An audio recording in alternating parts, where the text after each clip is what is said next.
السلام عليكم، ازي حضراتكم؟ اهلا وسهلا بيكم طلبة الثانوية العامة. دلوقتي هتكلم عن حاجة مهمة جدا تهم مادة الفيزياء وتهم كل الناس اللي عندها تظلم في مادة الفيزياء. للأسف في ناس كتيرة جدا جابت درجات مش حلوة في الفيزياء.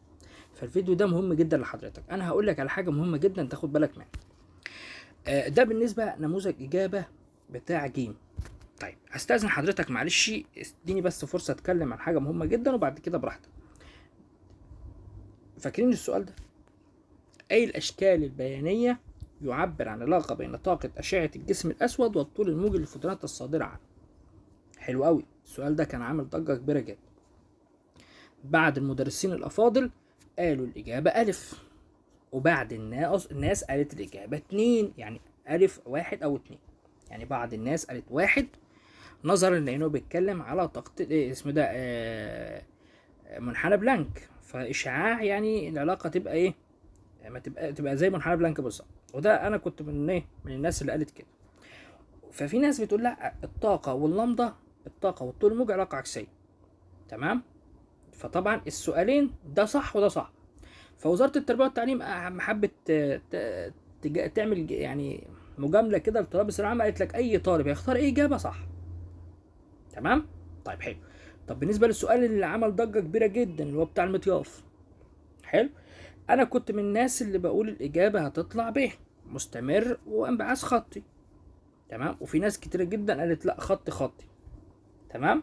مستمر ليه؟ لان مصباح الزينون بيطلع طيف مستمر من 350 والطيف المرئي يعني الضوء المرئي، فده معروفه جدا عنه يعني. تمام. حلو. خطي، في ناس بتقول لك خطي وخطي، فايه الاجابتين صح، ب وج صح. تعال بقى نشوف الاجابه اهو. السؤال الاول 10 جميع الاجابات صحيحه. السؤال هو 31 ب وج صح، زي ما احنا ايه اتفقنا. دي حاجه جميله جدا تهم طلاب الثانويه العامه، قبل ما تروح تتظلم لازم تاخد بالك منها.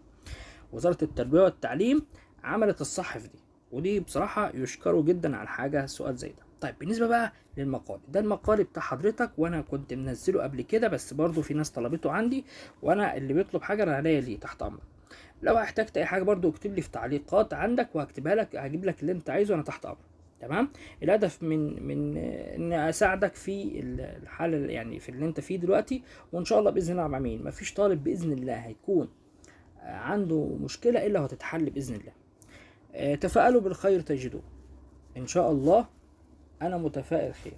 يا رب يا رب الدنيا تبقى زي الفل و... وامتحان الفيزياء او التصحيح بتاع الفيزياء يكون فيه مشكله وتاخدوا حقكم يا رب يا رب، اللهم امين. ان شاء الله خير. بس انت قبل ما تروح تتظلم اتاكد من اجابتك عشان فلوسك ما تروحش على الفاضي. قبل ما تتظلم اتاكد من اجابتك عشان فلوسك ما تروحش على الفاضي. وخلي بالك وانت بتراجع المقالي يعني مثلا سؤال ده نص درجه، لو ما واخدش فيها نص درجه لازم تكتب الملاحظه دي.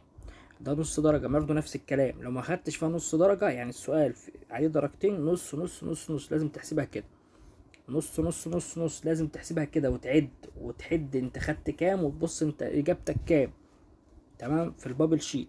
وان شاء الله خير، ربنا يوفقكم واشوفك على خير، والسلام عليكم ورحمة الله وبركاته.